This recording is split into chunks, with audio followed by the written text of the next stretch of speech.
Talk to us. This is unprecedented.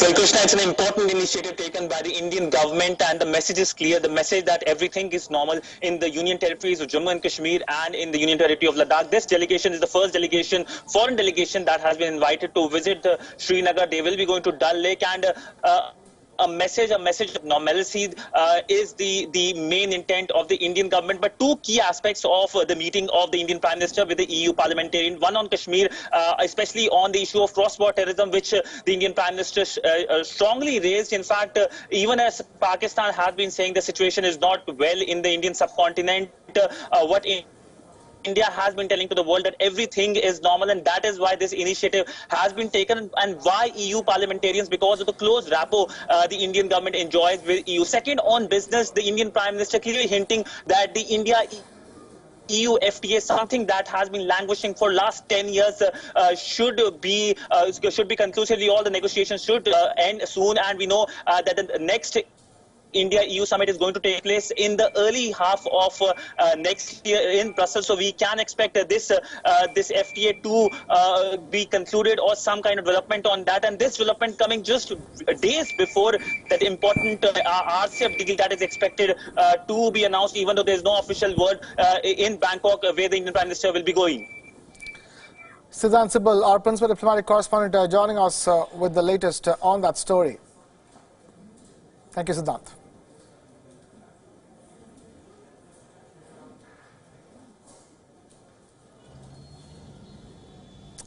Now, India's Prime Minister Narendra Modi is on a trip to Saudi Arabia. On that occasion, let's take a moment to understand the upward trajectory in the India-Saudi Arabia ties as compared to Pakistan's traditional relationship with Saudi Arabia.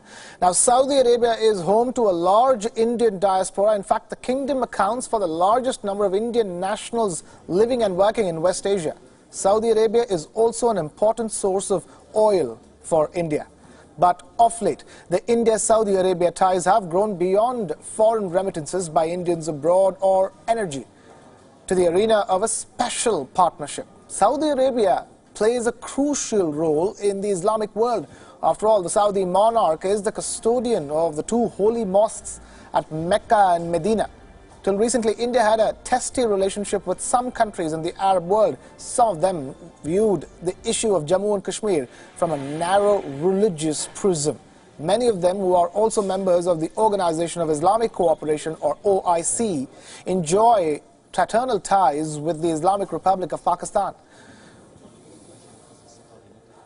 But all that changed after India's Prime Minister Narendra Modi came to power in the year 2014. Since then, Modi has maintained a high-velocity focus on ramping up ties with the Arab world, including Saudi Arabia. And his efforts are beginning to bear fruit. Modi visited Saudi Arabia in 2016. He was awarded Saudi Arabia's highest civilian honor. Modi and the Crown Prince of Saudi Arabia, Mohammed bin Salman, have met on a number of occasions on the margins of global events. New Delhi also hosted the Crown Prince in the month of February this year. In March last year, an Air India flight made history by becoming the first airline in the world to fly directly over the Saudi Arabian airspace to Israel. Regular high-level interactions have helped New Delhi to moderate Riyadh's stance on contentious issues such as Pakistan's export of terrorism to Jammu and Kashmir. Saudi Arabia has shown an understanding on the Indian moves in Jammu and Kashmir. In fact, an Indian diplomat said that Saudi Arabia's stand has had a salutary effect on Pakistan. The uptick in the India-Saudi Arabia ties have unnerved Pakistan. It has upset the strategic calculus of the Pakistani army, which has drawn sustenance from the Arab world in general and Saudi Arabia in particular. It is as if in one fell swoop, the Modi government has taken the wind out of Pakistan's sails, leaving Imran Khan and his benefactors in the army listless and friendless too. Our principal diplomatic correspondent Siddhant Sibal gets us more on that front in this report. Take a look.